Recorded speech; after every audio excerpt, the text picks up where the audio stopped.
So here we are. Let's see, I am on page 209. Socrates has really expounded this quite wonderful doctrine about the philosopher.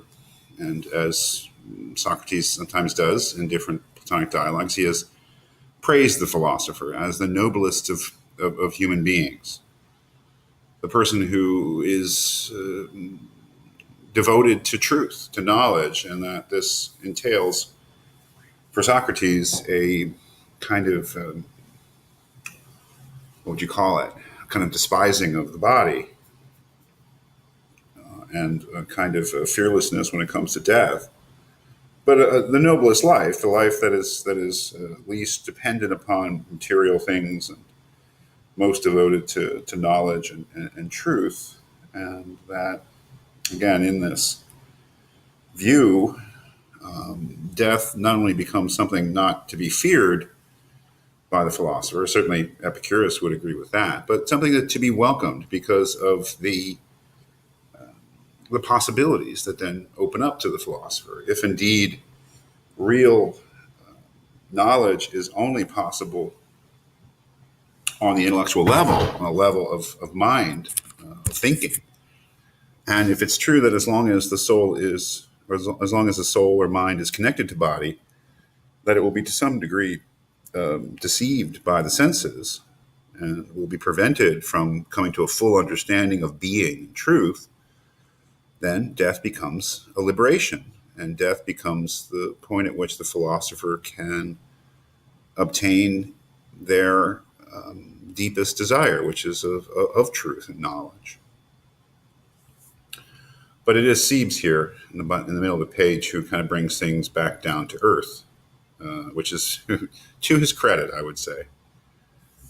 I agree, Socrates, he says, in the greater part of what you say, but in what concerns the soul, men are apt to be incredulous. They fear that when she has left the body, her place may be nowhere, and that on the very day of death she may perish and come to an end. Immediately on her release from the body, issuing forth dispersed like smoke or air, and in her flight vanishing away into nothingness. If she could only be collected into herself after she has obtained release from the evils of which you were speaking, there would be good reason to hope, Socrates, that what you say is true. But surely it requires a great deal of argument and many proofs to show that when the man is dead, his soul yet exists and has any force or intelligence. Absolutely right. Absolutely. And Plato was no dummy. He had, he's acknowledging that however noble and really beautiful what Socrates has said so far about death being a welcome event to the philosopher, it requires a great deal of argument to show that the soul yet exists and has any force or intelligence after this separation from the body. And so he knows full well that there's a lot. And it is the most difficult of subjects. It is a true metaphysical question, the immortality of the soul. It cannot be answered through observation in any kind of empirical way. It's something that can only be explored through pure logic or through pure reasoning, not pure logic, but through abstract reasoning. And that becomes, a big part of later on is to what degree we trust reasoning and argument as a way of finding truth. I mean, some people are see it to believe it people. They want to be, if you tell them that something is real, you got to show it to them. They've got to be able to touch it and see it. They've got to be able to verify it for themselves in some sort of immediate way. Well, we can't do that with this question, right? That is, if there is an existence of the soul after death, we wouldn't be able to directly verify that in this life. I mean, if indeed the soul is the kind of thing that is eternal, immortal, and has this career after its separation from the body, that is something we can only discover through reasoning, and that is all that they can do. So here we begin. Socrates trying to establish that through various arguments. I don't know how, into what detail I will do that. That is, follow through these arguments, read them for yourself. The first, this idea that everything is generated from its opposite, very interesting thesis, and that if life and death are opposites, that they are generated from each other, and therefore the dead certainly come from the living, which I think is undoubtedly true, that those who are dead are those who were once living. But then Socrates argues that the other side of it is true, that the living come from the dead, which would indicate that the soul exists, at least for some point, without the body.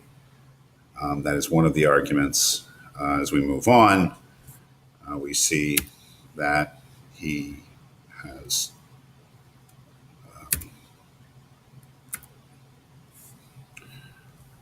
what's the next one? Sorry. Yeah, again, the second argument having to do with knowledge as recollection, which is very closely associated with the theory of forms that he has introduced earlier in the discussion.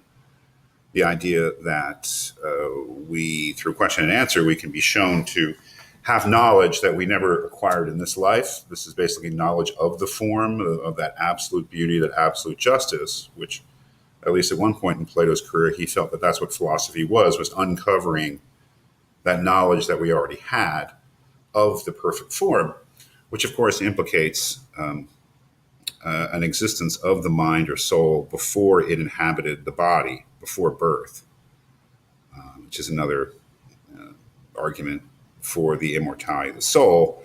At least it is an argument for the pre-existence of the soul. That is, it argues that, well, it's not a direct argument that the soul outlives the body, but rather that the soul existed before it was associated with the body, which is not exactly a proof of its immortality, but would be a proof that the soul can exist without body, which is, I guess, the key issue, really. So there's that argument. What else is there? Yeah, the pre-existence of the soul. Good old Jowett was right. What's the next argument here?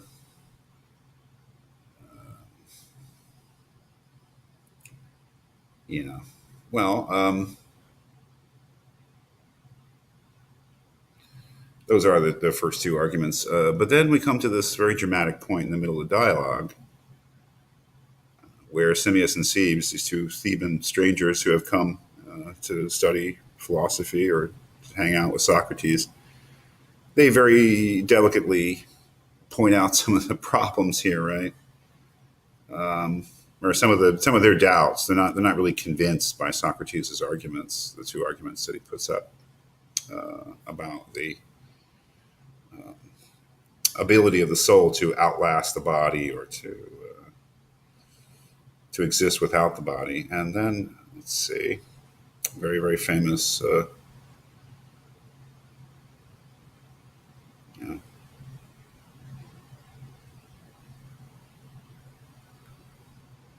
well, Socrates says here, what page are we on? Sorry to be so jumbled, but it's a long dialogue. Page 220, Socrates says something quite important.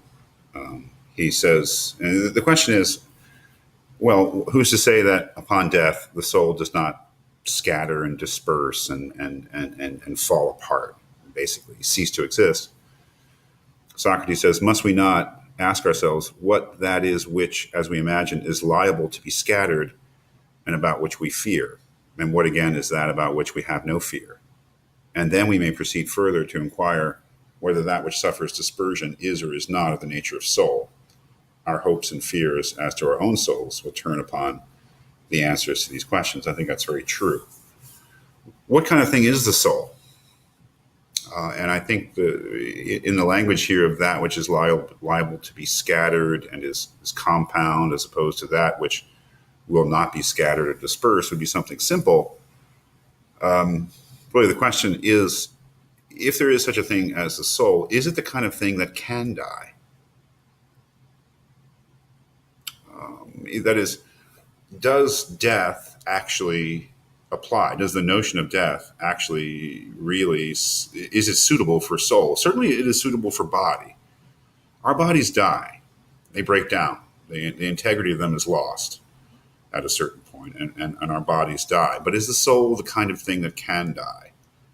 Or is the soul the kind of thing that death doesn't apply to? And I think that that's what is at stake here. If the soul has got parts, the way the body has parts, and that is, if it's compound, it is subject to disintegration. If the soul is something not like that, not something compound made of parts, then it may be the kind of thing to which death doesn't really apply.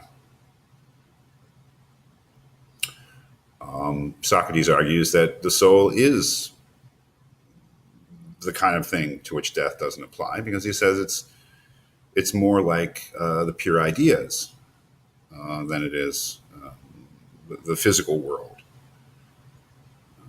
That is, that it is just as the let's say the pure concept of mathematics don't change and don't decay the way that physical objects do. That the soul is really more like that.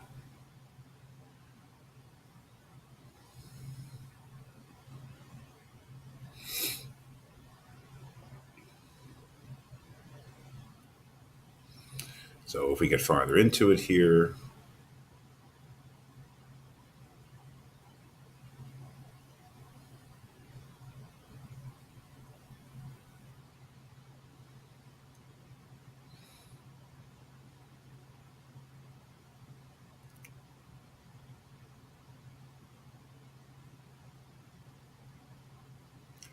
okay, sorry for the delay, but here we are on page 228. Socrates has argued that the soul is not the kind of thing to which death applies, because the soul is something immaterial. Death only applies to perhaps material things. Is Arsenius and Sebes, are they convinced? Yeah, they're not. Simmias says here, I must confess, Socrates, that doubts did arise in our minds, and each of us was urging and inciting the other to put the question which we wanted to have answered, but which neither of us liked to ask, fearing that our importunity might be troublesome at such a time. Obviously, they're trying to be delicate, because they know that Socrates is going to die, so raising philosophical, logical, or conceptual objections to his proofs for the immortality of the soul just might be in bad taste. But Socrates, being Socrates, says, "Don't worry about it. Let's talk about it. I don't want to, make an error here. If you have something to point out about my argument, please let me know." And then, okay, I think it's Simmias who says, well, let's think about the soul. This is here on page 230. What kind of thing is the soul? Well, I mean, let's think about it. You and I are persons, and we are persons, and we certainly are also bodies. We are material things. We are living bodies. But very few of us believe that we are only living bodies. That is, that we believe that there is some aspect to the human being, whether we call it soul or mind, consciousness, which is not material.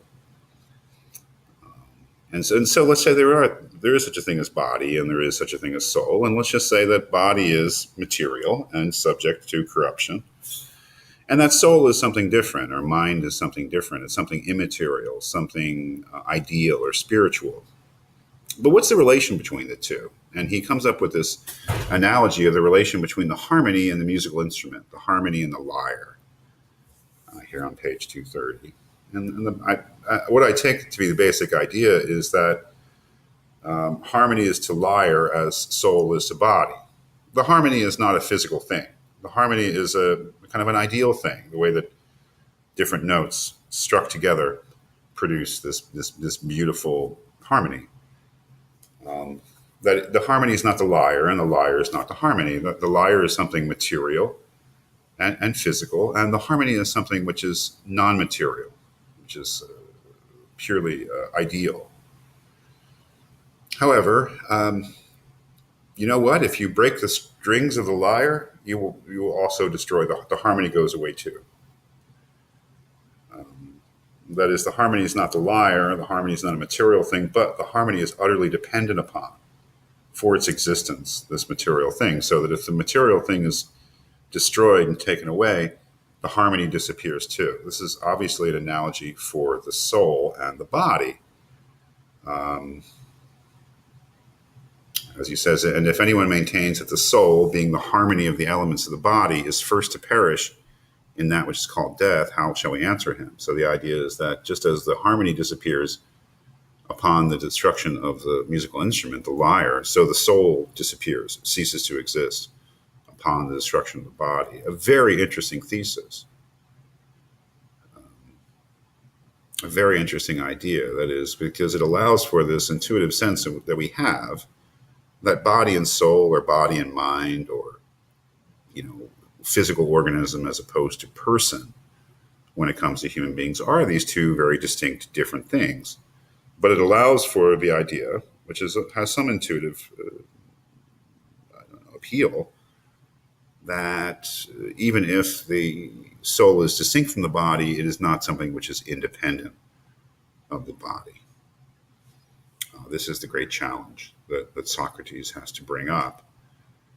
We may believe in this sort of dualism when it comes to human beings, that we are two, that the human being somehow paradoxically encompasses two entirely different forms of being, the physical bodily form and the spiritual soul form, but that the latter is dependent upon the former, that the person, the individual person, is not just his or her body, but their personhood depends upon a functioning body, so that when the body ceases to function, the person disappears as well. That is a theme that we'll pick up when we start reading Paul Landsberg.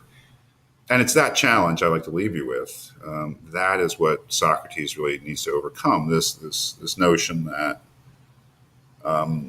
even if the soul or mind is something distinct from body, can we really say, do we really believe that it is something that is non-dependent upon body, and which is can have an independent life of its own?